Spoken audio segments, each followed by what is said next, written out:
Bismillahirrahmanirrahim. Assalamualaikum warahmatullahi wabarakatuh. Saudaraku pemirsa channel terpilih MTA TV dimanapun Anda berada. Alhamdulillah senang sekali pagi hari ini saya Ida Aisyah bisa hadir kembali menyapa Anda di program SWB Spesial Gizi. Dan ya pemirsa, kali ini bersama narasumber kita yang insya Allah senantiasa hadir ya di hadapan pemirsa semuanya setiap hari Kamis pekan pertama dan juga pekan ketiga. Ada Ibu Aulia Idris. Assalamualaikum warahmatullahi wabarakatuh, Mbak Aulia. Waalaikumsalam warahmatullahi wabarakatuh, Mbak Ida. Apa kabarnya? Sehat ya, alhamdulillah. Alhamdulillah. Waduh, saya ini ya ketinggalan ini. Nalurinya sama, pasti akan tanya kabar iya, ya. Tanya kabar, kemudian sehat atau tidak begitu. Alhamdulillah ya. yang diharap itu betapa sehat. Apalagi Karena- cuaca udah begini ya, Mbak. Nah itu tiap sore hujan Nah, atau sekarang bahkan ini kita pagi juga pun, hujan ya. masih ini ya gerimis. Butuh stamina yang bagus bener. Terus ini ya hawanya itu juga dingin gitu kan. Ketika mandi itu harus pakai air hangat. es. Serasa mandi air es ya, Mbak Iya. Ida. Nah ini berarti selain itu tadi ya mungkin ketika habis hujan ini kita harus segera membersihkan diri ya. Kalau kehujanan Iya, betul. Kemudian mungkin minum-minuman yang hangat. Anget-anget, Ini iya. tentunya juga kaitannya nanti dengan asupan gizinya, makannya seperti apa Iya. begitu ya. Nah, selain ini masih musim penghujan, sebentar lagi kita juga akan masuki bulan Ramadan. Ya, Insya Allah ya di 22 atau 23 nanti ya Maret ini. Nah, tentunya juga pemirsa membutuhkan ini ya. Mungkin inspirasi begitu ya. Kisi-kisinya apa aja sih kisi-kisinya apa saudara? nih? Nah, ini makanannya seperti apa yang perlu Iya. disiapkan begitu ya. Ini tentunya sesuai dengan tema kita hari ini, menu seimbang di bulan Ramadan. Betul. Nah, ini nanti juga silahkan disampaikan juga menu seimbang itu yang seperti apa sih? Kenapa kita membutuhkan menu yang seimbang ini? ya, betul. Iya. Dan nanti kita undang pemirsa yang nanti ingin berbincang atau juga berdiskusi dengan kita, silakan Anda bisa menelpon ke 02716793000, SMS dan juga WhatsApp di 08112553000. Baik Mbak Aulia, silahkan ini yang disebut dengan menu seimbang itu apa? Kemudian kenapa kita memerlukan menu yang seimbang ini? Menu seimbang itu sebenarnya kalau waktu kita masih kecil pada zaman dulu kala, Bapak Ibu masih ingat Zaman dulu kala ya. itu udah lama banget, mungkin waktu sudah SD. 30 tahun yang lalu. Kita mengenalnya 4 sehat, 5 sempurna. 4 sehat itu apa saja? Ada makanan pokok, ada makanan lauk pauknya, hewani maupun nabati. Kemudian ada juga makanan yang terbuat dari sayuran, buah-buahan, kemudian dilengkapi dengan segelas susu. Disebut sempurna, Iya, gitu ya. disempurnakan dengan susu. Susu itu sumber protein sebetulnya. Nah, seiring waktu, ternyata memang betul dugaan di masa lalu itu akan muncul. Sekarang orang makan itu cuman ini, Mbak, nasi sama abon, nasi sama kremesan, Iya. atau Tempe kering. ya pokoknya gitu ya. Atau malah nasi sama mie goreng, Oh, iya. nasi sama bihun Praktis begitu ya. dan enak. Kenyang banget itu Iya, ya. Ternyata nasi dan karbohidrat sambal. ketemunya karbohidrat. Padahal yang disebut menu seimbang itu adalah seimbang dari sisi macamnya, jumlahnya, kemudian juga harus seimbang kandungan zat gizinya. Ya. Tidak boleh kita katakan makan hanya lebih dominan karbohidrat saja. Nanti akhirnya yang terjadi adalah diabetes. Ya. Kemudian terlalu banyak protein aja, ginjal kita berat, akhirnya muncul gangguan ginjal. Atau kita malah makan hanya karbohidrat protein tanpa vitamin dan mineral. Kekuranganlah kita vitamin dan mineral. Sampai pada kasus tertentu kita kekurangan juga protein. Protein itu di mana tubuh kita menjadi kurus, yang kurus sekali tinggal tulang, seperti kejadian di tragedi Ethiopia. Ya. Atau justru dia menjadi membengkak. Itu terjadi marasmik kwashiorkor. Kalau marasmik itu kekurangan gizi yang kurus sampai tulang iga itu seperti piano. Ya. Jadi kelihatan Kelihatannya. kurus, rambutnya udah nggak ada pirang, mudah rontok. Ya. Dipegang begini lepas. Saking nggak ada protein yang nahan di akar rambut. Rapuh banget ya. Rapuh, betul. Dan warnanya Sudah nggak hitam. jagung ya, rambut jagung. Jadi pirang, pirang. Oh, ya. betul. Pada kasus yang lain ketika dia kekurangan protein, dia bisa mengalami banyak kejadian. Satu, pertumbuhan tidak normal, tinggi badan tidak normal, kecerdasan juga tidak optimal, kemampuan motorik dan lain sebagainya juga tidak sesuai dengan ketentuan. Nah, itu dari protein. Ditambah lagi ketika dia kekurangan vitamin dan mineral, mulailah gangguan-gangguan karena yang namanya vitamin dan mineral itu dibutuhkan dalam jumlah sedikit tetapi harus ada. Kalau sampai nggak ada, itu yang terjadi adalah fungsi katalis atau fungsi vitamin yang menunjang proses metabolisme di dalam tubuh itu nggak ada. Ibarat motor hanya ada bensin tanpa oli. Nah, gitu kan ya. Mesinnya rusak, pasti rontok. Nah, itu yang terjadi ketika kita tidak seimbang. Nah, prinsip makanan seimbang ini harus kita pegang sampai kapanpun. Yang sedang sakit, yang sedang hamil, yang sedang menyusui, yang sedang tumbuh kembang, bayi di bawah balita di bawah 5 tahun, batita di bawah 3 tahun, kemudian remaja, pekerja, itu semuanya akan mengacu pada menu seimbang. Sampai lansia juga ya? Tetap. Semuanya. Seumur hidup tetap kita harus mengacu ke sana. Bahkan pada kondisi-kondisi sakit tertentu pun dia tetap harus sama. Padahal waktu sakit ini kadang nggak bisa makan ya, asupannya susah gitu ya. Betul. Tapi dia tetap harus ada pembatasan. Hanya batasannya nggak boleh. Biasanya kalau misalnya, dia mengalami gangguan jantung atau hipertensi, tekanan darah tinggi, biasanya dia hanya akan pantang garam. Kalau dia lemaknya tinggi, maka dia akan mengurangi kolesterolnya, gorengannya, lemak-lemaknya nggak boleh. Kemudian kalau dia juga mengalami pada anak-anak kecil mulai terjadi gangguan vitamin, misalnya apa itu Mbak yang paling mudah, gusi berdarah, kurang vitamin C ya. Nah, gangguan mata, dia mulai terjadi gangguan mata. Ini karena kekurangan vitamin A. Atau kulit yang bersisik, mudah kesemutan dan lain sebagainya, itu kekurangan vitamin B1. Itu B1 itu sepele ya sebetulnya, tapi dia mengganggu saraf. Suka kesemutan. Itu kalau zaman dulu nenek moyang kita itu kan beras ditumbuk ya Mbak. Kan berasnya itu tidak masih ada katulnya. Ya. Betul, sekarang itu digiling, dipoles sampai mengkilap. Sampai kalau dipususi itu mohon maaf sudah tidak ada keruhnya. Padahal vitamin B-nya ya di keruhnya itu. Sekarang malah dedaknya buat bebek. Yang sehat kitanya, bebeknya. Bebeknya bertelur terus, kitanya sakit kekurangan vitamin B1. Nah, keadaan inilah yang ternyata terus-menerus terjadi dalam kurun hidup manusia sejak dia kecil sampai dia dewasa. Akibatnya setelah dia lanjut usia, mulailah terjadi pengurangan kemampuan tubuh, gangguan fungsional tubuh juga sudah mulai nggak ada. Nah, pada kondisi biasa, mungkin orang bisa mengantisipasi. Tetapi ketika kita pada kondisi tertentu sampai muncul sakit, ini akan menimbulkan masalah. Apalagi ketika seseorang dalam kondisi fisiologis tertentu, sedang hamil, sedang menyusui, penyembuhan sakit atau recovery sakit. Ini juga lanjut usia. Ini membutuhkan perhatian dari makanan-makanan yang betul-betul bergizi tadi. Nah, pada kondisi umum kita tetap pedomannya 4 sehat 5 sempurna atau yang kita sebut dengan menu seimbang. Seimbang dalam sisi kandungannya, karbohidrat, protein, vitamin, mineral, kemudian harus ada lemak dan dilengkapi juga dengan cairan, yaitu susu. Saat ini 2 minggu lagi insya Allah kita sudah siap-siap sebagai umat Islam. Wah, kalau orang mau puasa pasti siap-siapnya luar biasa ya. Padahal sebetulnya ya biasa, itu adalah biasa, hanya mindah waktu makan. Pagi sama malam, jedanya antara 14 jam ya kalau di Indonesia.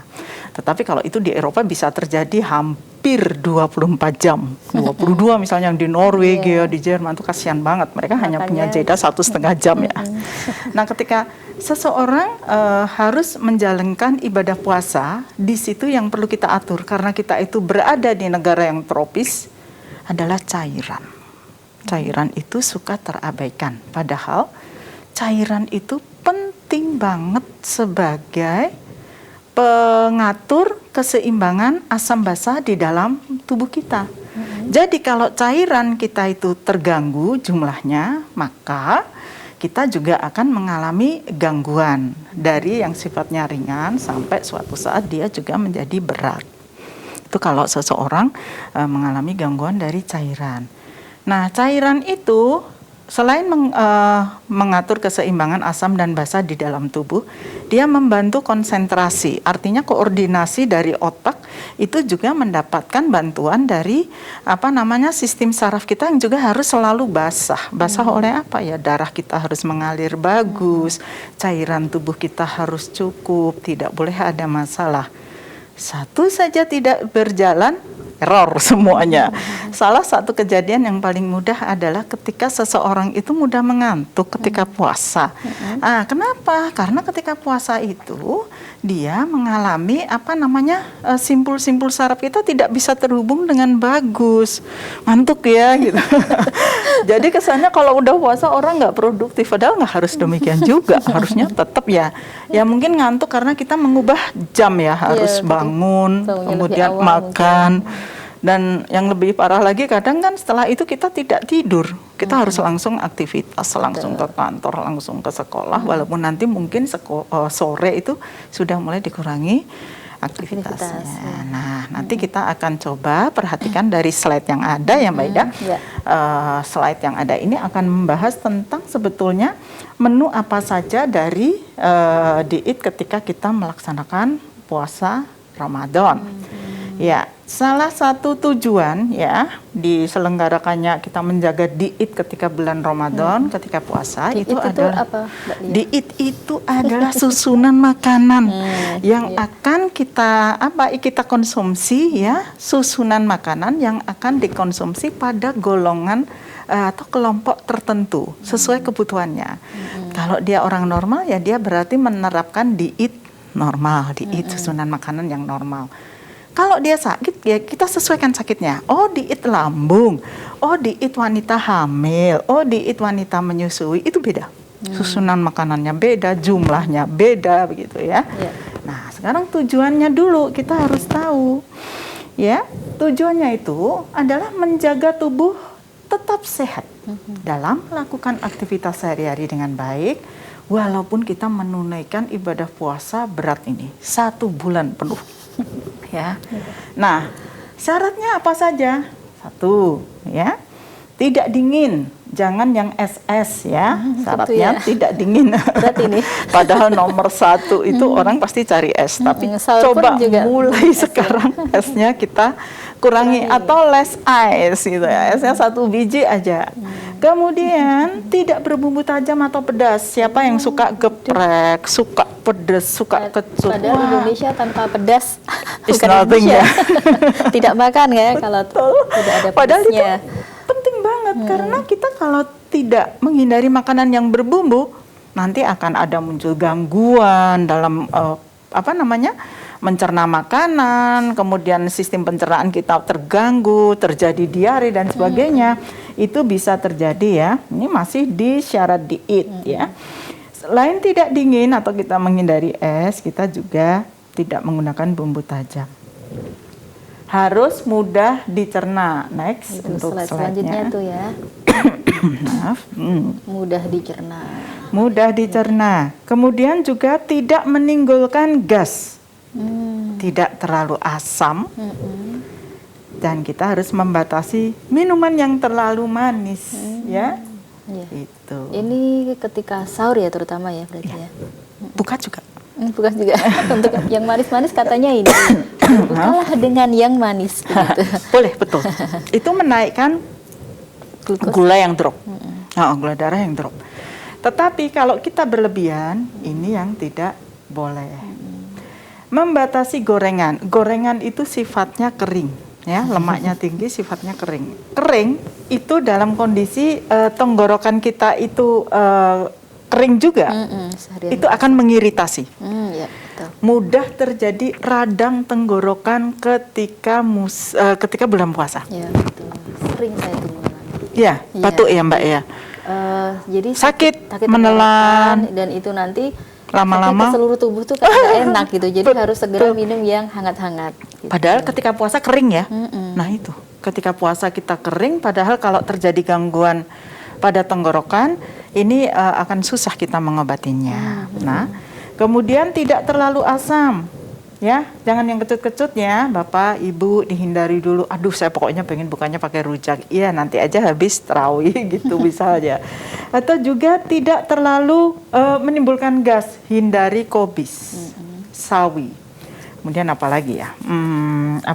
Sayuran-sayuran yang memicu timbulnya gas di dalam perut, nangka, duren. Itu bikin sebah begah perut itu kembung.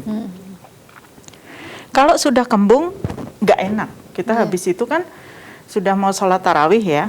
Nah, ini kondisinya menetralkan perutnya jadi agak lama. Harusnya bisa cepat, jadi agak lama. Jadi biasanya menu untuk diet Ramadan kita batasi gorengan, harus cukup cairan. Cairannya dari mana? Bisa dari sayuran, bisa dari buah, dari minumannya, dari air putih, atau cairan rumah tangga, kuah, kaldu, cairan kola, itu namanya cairan rumah tangga. Ada jus dan lain sebagainya, itu tetap dikonsumsi dan dihitung. Kemudian harus memenuhi syarat seimbang, tetap harus ada karbohidratnya, ada proteinnya, ada lemaknya, vitamin dan mineral. Ada yang udah kok saya ayam aja, udah jangan makan apa-apa yang lainnya. Oke, satu sisi dia terpenuhi, tetapi sisi yang lain dia tidak seimbang. Padahal secara fitrah kita butuh karbohidratnya, kita tetap butuh proteinnya, harus ada vitamin dan mineral juga. Praktis dan mudah disajikan, namanya sahur atau buka puasa itu energi sudah capek ya. Mungkin kalau siang kita masih bisa nyiapin untuk buka yang bagus, tetapi kalau sudah sahur kita pasti mau yang cepat. Ya, tumis-tumisan berkuah itu akan lebih bermanfaat. Nasi sambal bawang kerupuk gimana? Kering. Iya. Ayo kekurangannya di mana tuh? Nasi sambal bawang kerupuk. Protein ya. Karbohidrat semua. Sambal bawang. Iya, sambal bawangnya hanya sedikit vitamin C-nya ya. Kemudian kerupuknya itu kan dari tepung, tepung sama minyak. Minyak itu lemak, lemak itu nanti kalori. Jadi kita berlebihan. Yang kurang adalah apa? Protein hewaninya nggak ada. Jadi kita bisa tambahkan di sana misalnya tempe bacem, tahu bacem, telur ceplok. Boleh telur dadar, telur ceplok, telur rebus. Jadi sekarang ya untuk mencegah. Nah, minggu lalu kan kita bahas stunting tuh Mbak Ida. Nah, sekarang dalam rumah tangga kalau ada satu balita, 1 telur per hari. Balitanya aja ya, jangan dikasihkan untuk yang lain. Ini balitanya penting. Karena 1 telur itu sudah bisa mencukupi protein kebutuhan balita yang tadi ada. Karena mengatasi stunting yang saat ini sudah marak gitu ya. Nah, kita harus mulai menyusun tadi, mudah dicerna, tidak berbumbu tajam. Kemudian juga tidak timbul gas, tidak asam, membatasi minuman yang terlalu manis. Ini Mbak, kalau misalnya berbuka puasa, ini kan kadang sering ini ya, disajikan kolak ya, di sana ada santan. Ini apakah itu juga cocok untuk dikonsumsi ketika perut masih kosong seharian? Nah, karena saya pernah minum ya, konsumsi kolak ini langsung akhirnya jadi nggak enak di perut. Ya? Iya, itu pakai es karena nggak pakai es, cuma santan aja. Kolakan ya. Gini, kolak itu terdiri dari gula, santan, kemudian juga misalnya buahnya pisang. Pisang itu adalah sumber karbohidrat. Santan itu sumber lemak, ujungnya juga untuk karbohidrat kalori. Kemudian ada gula, gula itu karbohidrat. Jadi di dalam semangkok kolak itu isinya boleh disimpulkan adalah sumber karbohidrat. Ya. Nah, kenapa dia kadang timbulnya jadi tidak enak? Jadi gini, ketika kita buka puasa, azan nomor 1 kita batalkan dulu. Apa? Disunahkan. Misalnya segelas teh hangat, bukan es. Teh hangat itu menyesuaikan lambung kita yang sudah kosong seharian. Jadi jangan kaget langsung diberi yang es. Dingin ya. Dingin. Dimasukkan dulu yang hangat. Lebih saya anjurkan teh tawar ditemani kurma. Kurma sudah manis. Jadi kita manisnya dari kurma. Teh tawar tadi untuk menghangatkan perut. Cukup sholat dulu. Ya. Sholat maghrib kan kita hanya sebentar. setelah sholat maghrib itu baru kita mengkonsumsi takjil. Apa yang kita sajikan untuk hari itu? Misalnya tadi Mbak Ida, kolak, boleh. Kolak 1 mangkok, itu sudah cukup. Setelah itu kita mulai persiapan untuk sholat. Mau sholat isya sekalian mau tarawih. Itu jadi kita, perut kita tuh pelan-pelan banget. Tidak langsung ketika buka, Allahu Akbar, ini nasi sudah sepiring. Minumnya, nasinya ya kolaknya, onde-onde, martabak, lemper, semua kita makan. Udah nggak tahan soalnya Ini dari tadi ya. lapar ya, Gitu ya. lapar. Padahal kita hanya butuh ini loh Mbak. Apa namanya? Mengisi sebentar. Begitu haus telah hilang ya, ini urat telah dibasahkan, itu sudah lega begitu ya. Justru kita sudah nggak kepengen makan yang berat-berat ya. Saya punya pengalaman, bapak kos saya itu sudah sepuh sekali, 72 tahun. Itu beliau itu setiap bulan puasa hanya mengkonsumsi bubur. Itu pun dimakannya setelah beliau kondur dari tarawih. Oh, ya. Udah malam ya? Udah malam gitu. Jadi kan bubur itu ringan ya. Nah, kan mungkin habis itu dilanjut tadarus lagi. Memang orang kalau sudah bulan puasa kan mengurangi banget ya jam tidurnya. Jangan makan berat minimal 3 jam sebelum tidur. Ingat, jangan makan berat ini minimal 3 jam. Jadi kalau bisa lebih lama lagi, bisa 4 jam, bisa 5 jam. Tapi 3 jam itu sudah batasan yang paling sedikit dari jarak makan menuju istirahat gitu ya. Itu kalau kita bulan puasa. Jadi tadi dibatalkan, kemudian kita sholat, konsumsi takjil sebentar, jangan banyak-banyak. Setelah itu kita sholat, mau sholat isya, lanjut tarawih, istirahat, baru kita makan malam. Makan malam, memang jadinya agak malam sih ya. Tapi tolong usahakan makannya yang ringan-ringan saja. Nanti kalau kita terbiasa kayak gitu, makannya itu juga nggak akan terlalu berlebihan.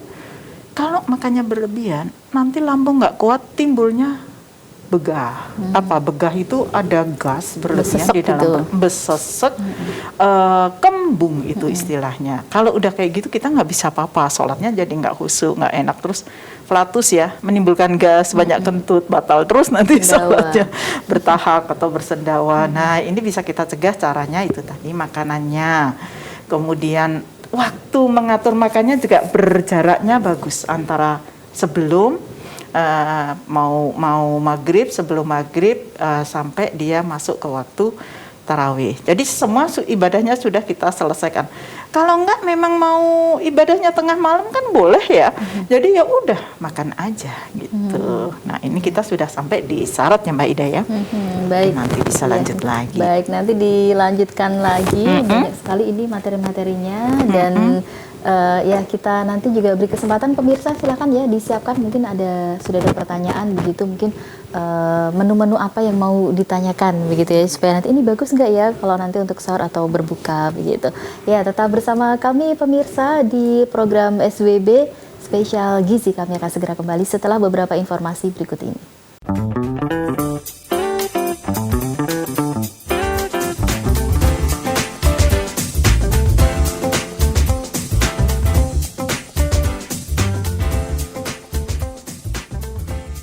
Ya, baik pemirsa, kembali di SWB Spesial Gizi, masih bersama saya Ida Aisyah dan juga ada Ibu Aulia Idris.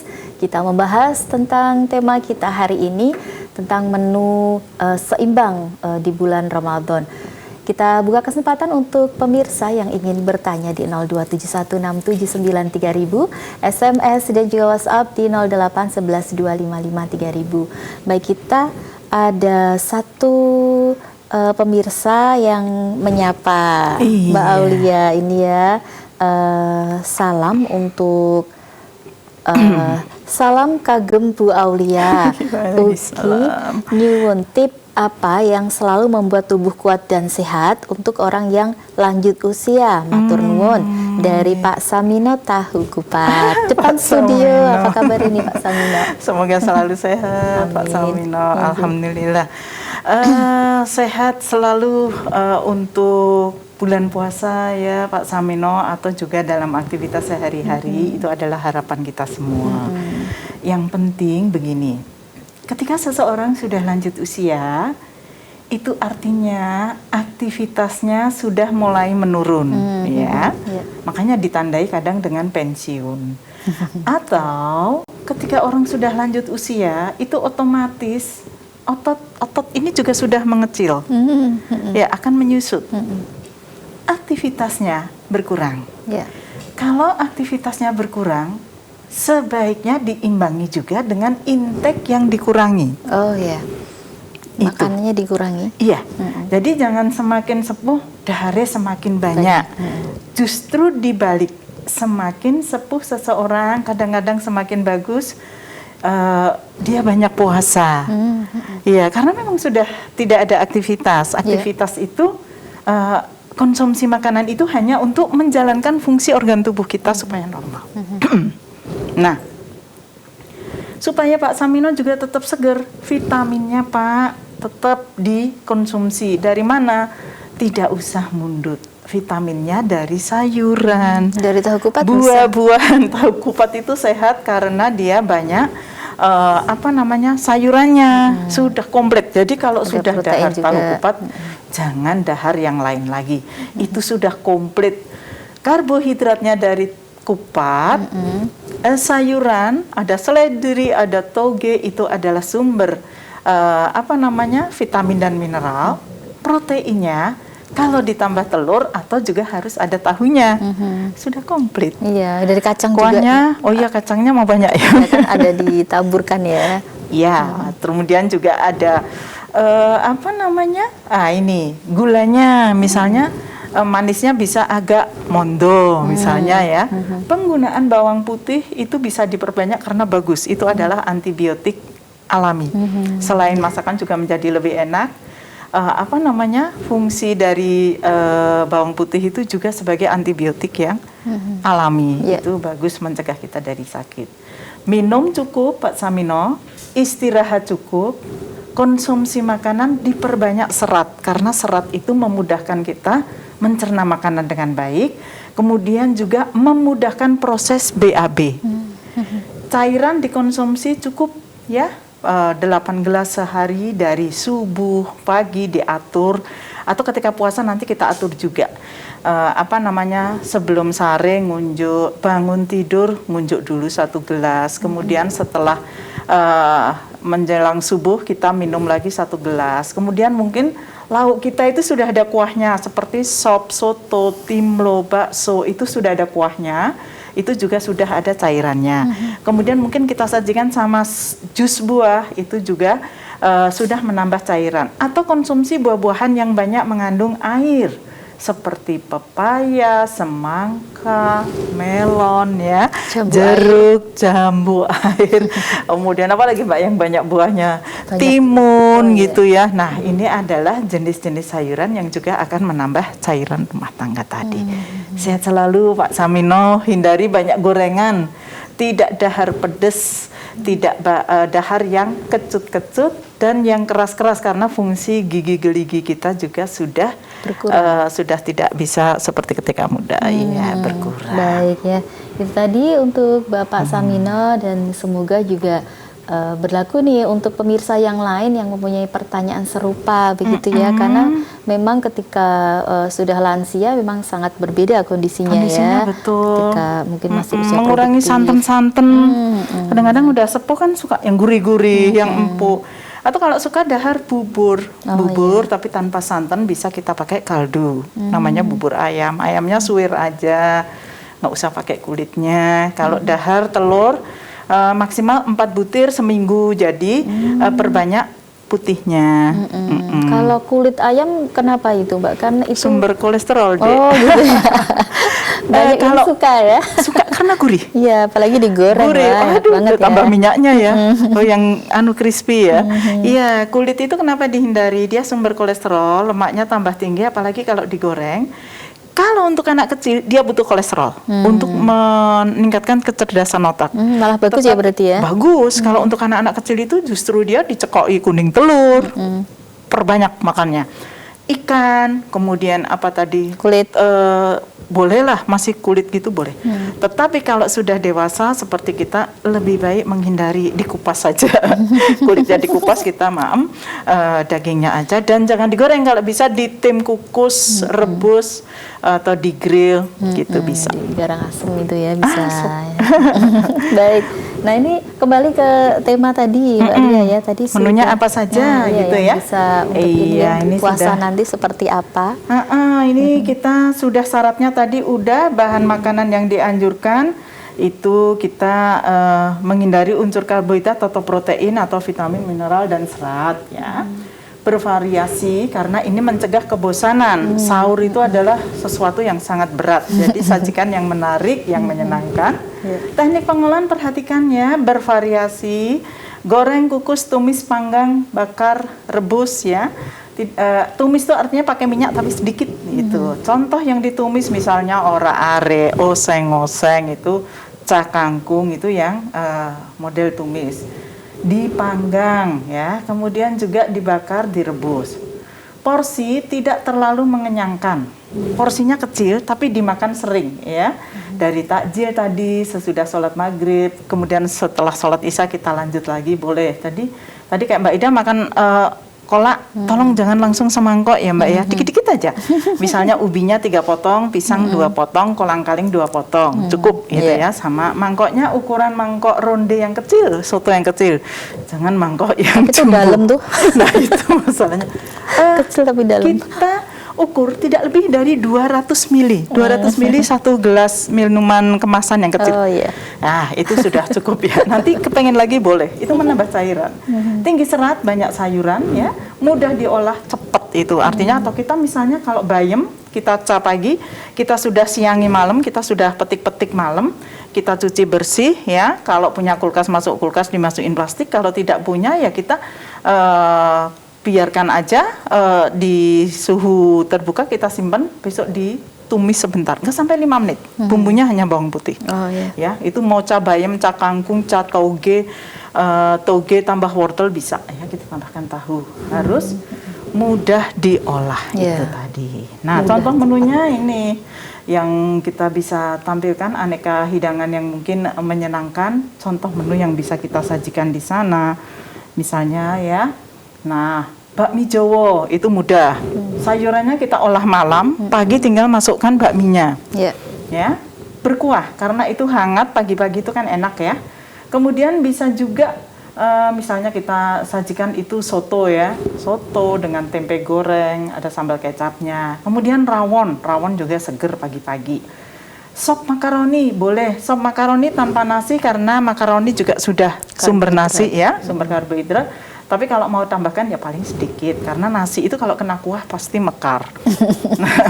Sedikit tapi mekar. Jadi ya 1 sendok aja. Sedikit udah jadi segunung. Nah itu nanti kembung lagi kalau kebanyakan gitu ya. Apa tadi bilangnya bededek ya perutnya gitu. Bededek. Apalagi sampai dikeruk entong ya Mbak. Mandi keramas. Oh iya itu. Biar jadi lapar. Oh iya itu. Terus bisa juga kita sajikan bakso. Bakso itu mudah dapat, bikin sendiri bisa, kita beli ada, kita tinggal panaskan, berkuah. Kalau sudah pakai mie berarti kita nggak usah pakai nasi, nggak usah pakai lontong. Tapi kalau mau pengen pakai nasi ya nasi sama bakso. Boleh juga timlo. Timlo itu perlengkapannya sudah kita siapkan malam. Kaldu juga sudah kita bisa malam. Pagi tinggal ngenget. Iya toh, tinggal menata betul. Ya? Itu sudah bisa kita siapkan. Atau menu ketika buka puasa sama dengan ketika sahur ya. Ini kita siapkan juga kurma misalnya, itu untuk pembatal puasa ya. Kurma sajikan dengan teh anget. Aneka jus bisa dari buah, jeruk, semangka, apel, anggur ya, buah naga itu bisa. Nah ini takjilnya apa? Itu bisa bubur candil, bubur sumsum, mutiara, ketan hitam, biji salak boleh. Terus ada rujak degan. Rujak degan itu sederhana, simple. Dia hanya dari kelapa muda sama kelapa muda, gula merah sama air kelapa. Terus juga kita bisa sajikan aneka buah-buahan segar, fresh fruit. Bisa anggur, stroberi mungkin terlalu asam, atau cari yang varietas tidak terlalu asam, campur antara anggur. Oh, punyanya saya jambu Mbak Lia, boleh. Jambu, sawo, kemudian ada melon, pepaya, boleh. Atau sajikan aneka puding ibu-ibu. Puding itu juga bagus, di sana dimasukkan unsur susu, ditambahkan isi buah-buahan, nata de coco, kemudian disajikan dengan fla susu, ini juga akan sangat bagus. Nah, kita lihat lagi menu yang lainnya bagaimana dengan aneka sayur atau makanan pokoknya. Next, kita lihat ada menu nasi komplit ya, seperti nasi berkat ya. Sayur asem komplit, itu beras merah, ayam goreng, kasih lalap sama sambal, tempe dan tahu. Bisa juga untuk sahur kita sajikan tumis kangkung. Tapi hati-hati ya, kangkung itu memicu kantuk karena kandungan asam sianida di dalam bahan ini dan tidak bisa dihindari. Itu adalah produk yang memang secara alami Allah ciptakan berada di dalam kangkung. Jadi kalau mau masak kangkung boleh malam lah ya. Kalau pagi nanti memicu kantuk.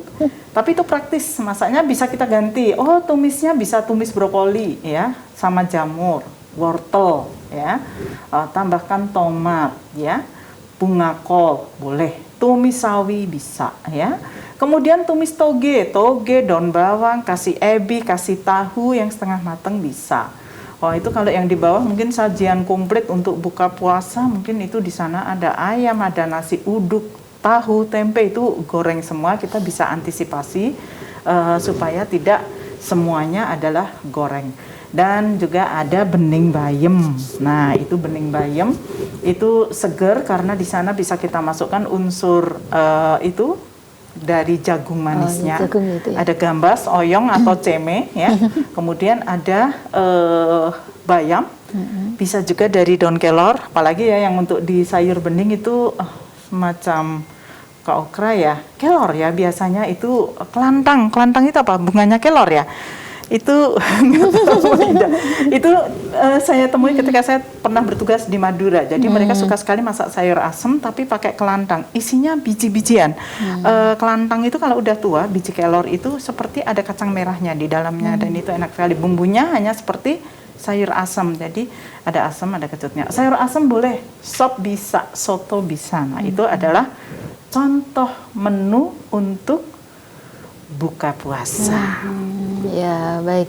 Jadi ini untuk pemirsa ya, menunya praktis ya, mudah dibuat, apalagi ini tadi yang tumis-tumis itu ya memang cepat sekali ya. 5 menit selesai. Lauknya kita sudah bisa prepare dari siang, misalnya kita bikinkan tumis tahu, pepes tahu gitu ya. Seminimal mungkin coba ibu-ibu mulai sekarang menggali kemampuan dirinya bahwa tempe dan tahu tidak hanya digoreng. Kan bisa dikukus, bisa dipepes, bisa di bumbu kuning ya, di ungkep. Bisa. Ya, gitu ya. Jadi kalau saatnya bulan Ramadan itu tidak hanya ini ya, mungkin memperkuat ibadahnya itu tadi, tapi juga untuk keterampilan memasaknya. Ya, betul. Faktor yang menunjang ibadah kita. Karena apa? Kalau sudah sampai ke males sahur, bagaimana kita bisa beraktivitas seharian? Karena intake-nya sudah tidak cukup. Akhirnya nanti ngantuk-ngantuk dan ini ingat 30 hari non-stop. Non-stop. Kadang stop juga sih. Masih lanjut ketika kita harus awal nanti ya. Nah, ini mudah-mudahan nanti kita juga bisa semakin kuat dan insya Allah kita masih akan bisa bahas lagi ke depan. Sebetulnya kita kupas lebih jelas lagi harus bagaimana, apa. Ibu-ibu pasti pinter-pinter kok. Pasti udah nggak sabar nunggu Ramadan. Iya. Baik, nanti dilanjutkan di insya Allah 2 pekan mendatang ya. Itu nanti sudah puasa belum ya? Belum. Oh, belum juga ya. Berarti udah nanti persiapan bisa dari bahasnya sekarang. Bisa yang seperti ini lagi begitu ya. Karena nanti ibu-ibu sudah bisa stok dari sekarang, nanti ketika sahur jadi bisa lebih praktis, bisa disimpan. Betul sekali ya. Terima kasih Mbak Lia untuk kehadirannya di Studio MTA TV. Semoga bermanfaat untuk kita semua. Sehat selalu Mbak Lia ya. Baik, assalamualaikum warahmatullahi wabarakatuh. Waalaikumsalam warahmatullahi wabarakatuh. Ya, baik pemirsa dimanapun Anda berada, sampai di sini perjumpaan kita di program SBB spesial gizi bersama Ibu Aulia Idris. Kita membahas tema tentang menyajikan menu puasa dengan gizi seimbang. Dan terima kasih untuk kebersamaan Anda. Saya Ida Aisyah Mondiri. Wassalamualaikum warahmatullahi wabarakatuh.